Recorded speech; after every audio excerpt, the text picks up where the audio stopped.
ایک 60s میں ہمارے اپنے عزیزوں میں، برادری میں، ایک آدمی نے کروڑوں بنائے حرام راستے سے، وہ اس کا اچانک انتقال ہو گیا کوئی 60 سال کی عمر میں۔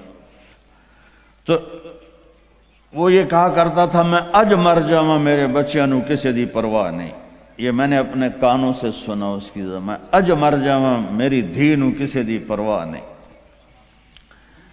وہ مر گیا تو ایک دن اس کا بیٹا کہہ رہا تھا کاش ہمارا باپ حرام جمع نہ کرتا تو کوئی خوشی کا دن ہم بھی دیکھ لیتے۔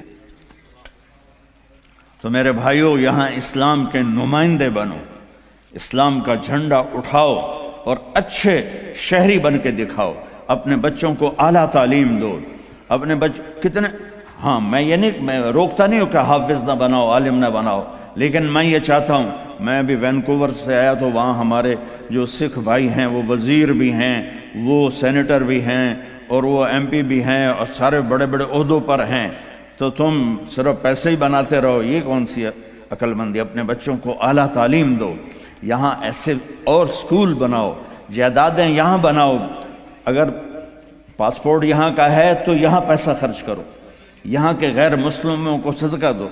کل ہم گئے تھے، وہ ایک بڑا ٹاور ہے تو اس میں ایک بڑھیا بیٹھی تھی اکیلی تنہا، تو اس کی چہرے پر بے بسی دیکھ کر اس سے تھوڑی بات کی تو پتہ کہنے کہ میری 92 سال عمر ہے، میں اکیلی رہتی ہوں۔ ایسوں کو جا کر 2 دن مل لو اور کچھ کھلا دو تو وہ کلمہ پڑھ جائیں۔ اب آپ لوگ جب یہاں آتے ہو تو پچھلے سمجھتے ہیں کہ ہن تو سونے دی کان وچ ہاتھ پائے گیا، پتر تیری بہن دی شادی کرنی ہے پیسے گھل، پتر تیری بڑھئی دی شادی کرنی ہے پیسے گھل۔ وہ بیچارہ یہاں کیا کرے، وہ نوٹ چھاپے، وہ ہمارے در آدم خیل میں جاؤ، جتنے ڈالر چاہیے لے لو آسٹریلین، جتنے لینے جو لے لو، امریکی ڈالر، آسٹریلی ڈالر، کینیڈین ڈالر، پاؤنڈ بھی لے لو، ریال بھی لے لو، یا تو پچھلوں کو پتہ ہی نہیں ہے کہ یہاں کمائی کتنی مشکل ہے۔ تو میں نہیں کہتا ہوں کہ اپنی بہنوں کی شادیوں کے لیے نہ کرو، اپنے رشتہ داروں کے لیے نہ کرو، لیکن پہلے اپنے بیوی بچوں کو دیکھو، پہلے یہاں پہلے جن کے والدین یہاں ہیں ان سے کہتا ہوں ماں باپ کو ٹائم دو، ماں باپ کو عزت دو، اور ماں باپ سے کہتا ہوں اگر جوائنٹ فیملی سسٹم ہے تو آنے والی بہو کو تنگ نہ کرو، اپنے بچے کی زندگی کو برباد نہ کرو۔ ایک حد ہے، یہ خامند کے ذمہ، بچے کے ذمہ ہے، ماں باپ کو اپنی عزت دے، بیوی کو اپنی عزت دے۔ اگر آپ اپنی اولاد کے خرچوں سے بعد بھی پیسہ بنتا ہے تو پھر اپنی کسی بہن کی، بھتیجی کی، بھانجی کی، بھائی کی شادی کرنی تو پیسہ بھیجو، لیکن اس طرح بچوں کو تنگی میں ڈال کے، اپنے آپ کو تنگی میں ڈال کے، ڈبل شفٹیں کر کے یہ ظلم نہ کرو کہ نماز بھی گئی، روزہ بھی گیا، قرآن بھی گیا، مسجد بھی گئی، جانوروں کی طرح لگے ہوئے، یہ کیا زندگی؟ آخری الفاظ میرے نبی کے تھے الصلاۃ وما ملکت ایمانکم، میری امت نماز نہ چھوڑنا، نماز نہ چھوڑنا۔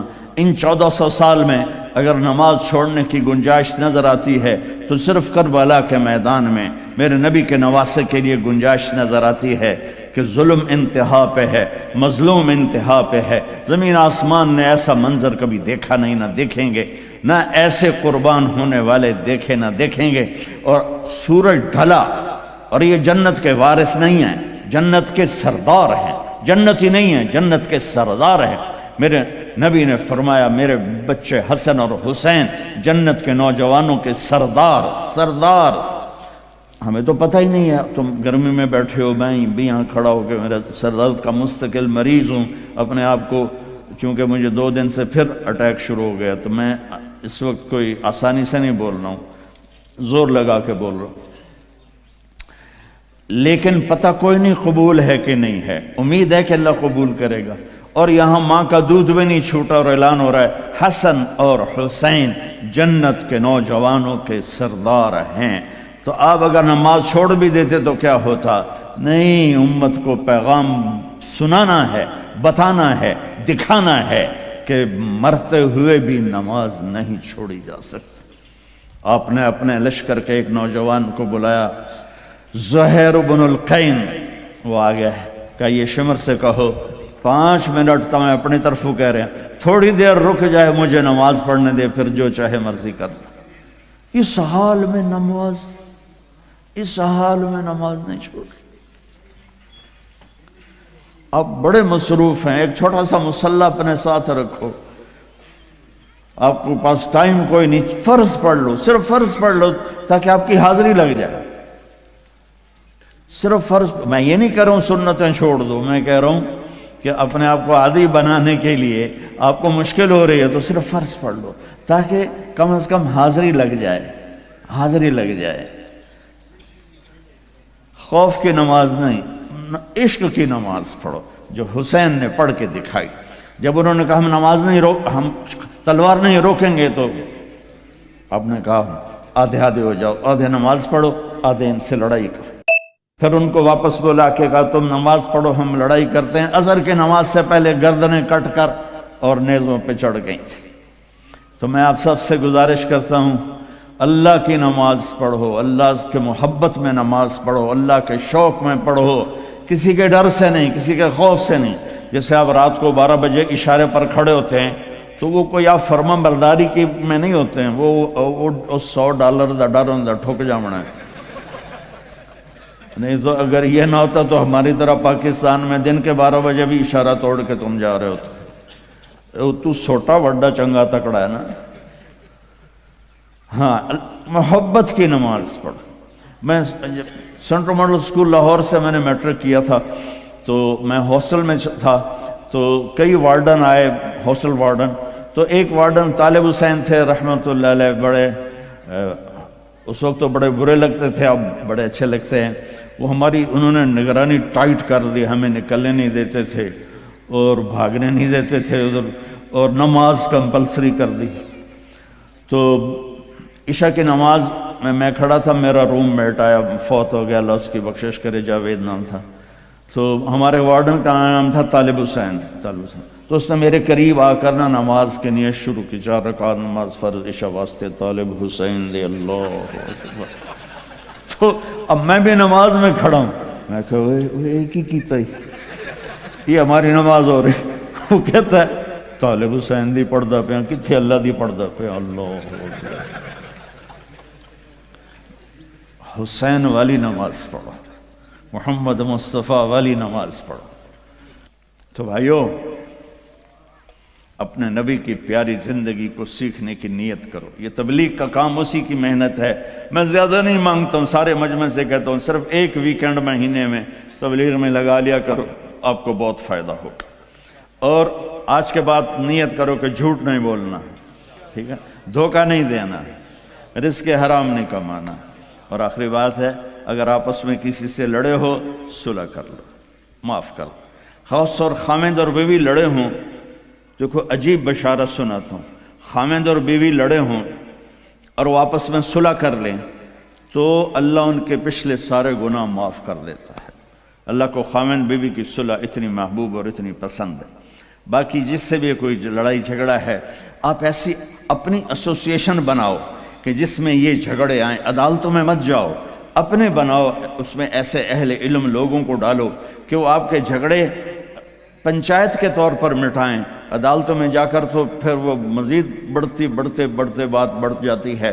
آپ ایک معاشرہ بنو، یہیں شادیاں کرو، یہیں بچے بچیوں کی شادیاں، یہاں کی بچی یہاں کا بچہ ہو تو کمپرومائز ہو جائے گا۔ وہاں سے بچی آئے یا بچہ آئے، وہ اس ماحول میں ایڈجسٹ نہیں ہوتا، پھر مصیبتیں پڑتی ہیں، مشکلیں پڑتی ہیں، طلاقیں ہوتی ہیں۔ بہرحال یہ تو خالی ایک میرا مشورہ ہے، یہ میرا کوئی نصیحت نہیں، مشورہ ہے۔ اگر آپ کر لیں گے، جب آپ نے یہاں رہنا ہے تو یہیں ایک معاشرہ بناؤ۔ تو سارے بھائی اس کی نیت کرتے ہو نا؟ تو آخری بات جو میں نے کی تھی دھیان سے سن لینا کہ کسی سے ناراض ہو تو اٹھ کے صلح کر لینا، ٹھیک ہے نا؟ سارے بھائی نیت کرتے ہو؟ چلو درود شریف پڑھو۔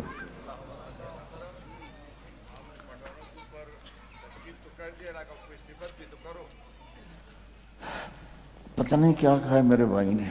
اللہم لک الحمد کما انت اہلہ فصلی علی محمد کما انت اہلہ وفعل بنا ما انت اہلہ انک اہل التقوی و اہل المغفرہ ربنا آتنا فی الدنیا حسنہ وفی الآخرۃ حسنۃ وقنا عذاب النار۔ یا اللہ یہ جتنے بہن بھائی تشریف لائے ہیں سب کو قبول فرما، ان کو ان کی نسلوں کو محفوظ فرما، ان کو ان کی نسلوں کو اسلام پہ ثابت قدم فرما۔ یا اللہ اس ادارے کو کامیاب فرما، اس کی ضرورتیں پوری فرما، اس جیسے ادارے پورے بر اعظم میں یا اللہ کھولنے کی مسلمانوں کو توفیق عطا فرما۔